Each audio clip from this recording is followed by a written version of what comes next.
What is art?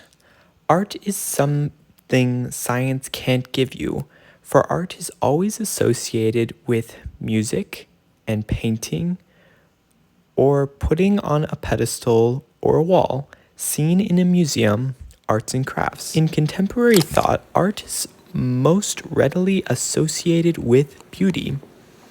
Realizing art is distinguished from or sometimes even opposed to nature, hence artificial.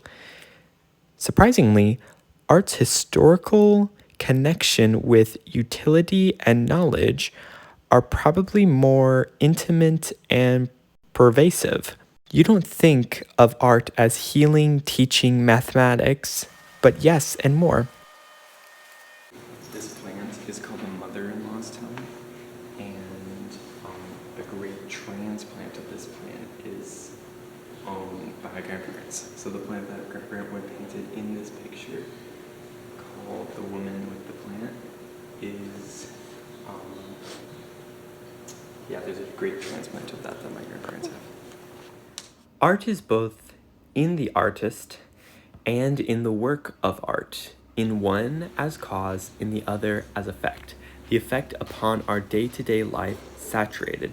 Specific mediums get all the attention, like painting, carpentry, and sculpture changed the medium. Poetry, music, and logic were free from matter, a symbolistic medium. Even science. But scientific knowledge does not by itself make a man a healer, a practitioner of medicine.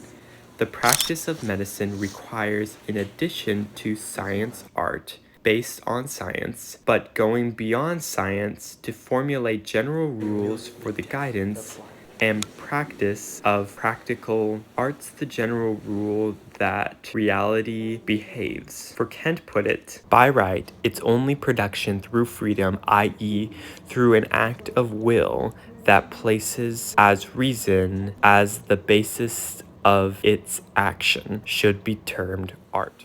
He is Jewish. Any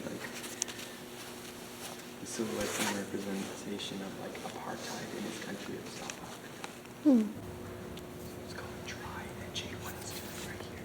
Art then ceases to be one of man's distinguishations from the beasts. But if man alone has reason, and if the production of art are works of reason, then those who refer to animals as artists speak metaphorically. The bee puts the architect to shame in the construction of her cells, and the spider resembles the work of a weaver. But what's the difference between a bad architect and a bee? The architect raises the structure in his mind, for nothing is new under the sun. Even mathematics needs its art-like belief in feeling. 𝖂𝖍𝖆𝖙 notes that real mathematics, higher mathematics, which produces nothing other than intellectual satisfaction, must be justified as an art if can be justified at all. Even metaphysics, in Bacon's conception of it, that it's true natural magic.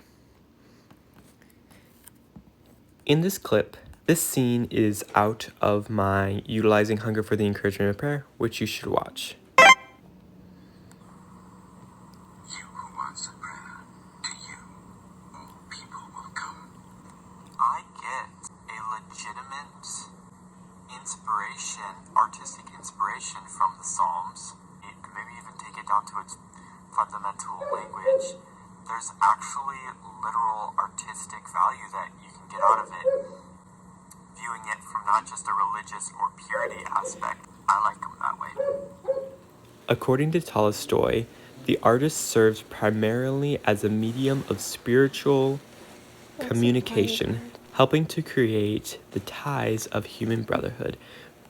The brotherhood of love. Love is a manifestation of God, proof that we are of God, proof that I am of God. According to Franz, it is the motion or subconscious expression rather than imitation or communication, which is the deepest spring of art, the poet or the artist. The hammer and sickle, like in communism. There's another sickle right there. Oh, and there's a hammer. So he's holding a sickle and hammer apart. So this must be a like political artwork. Is this supposed to be the Twin Towers? Is that what that is? Yeah, it's a very political piece. Are you, my peers, making the connections between medicine and art? For even mathematics has its magic, and science is starved without art, the inquiring of the spirits. Hence, dark art. For not all art is good, though, like con art. But it's okay if you're not picking it up this moment. For I want to put in place a 12-week series on pieces that I will be creating. Pieces that I intend to utilize for financial prudence, have an inquiry of God that is touching to the poet, the scientist, and maybe even the Greek cynic. For only the Christian can hold a mystic and scientific philosophy or heart. This is true.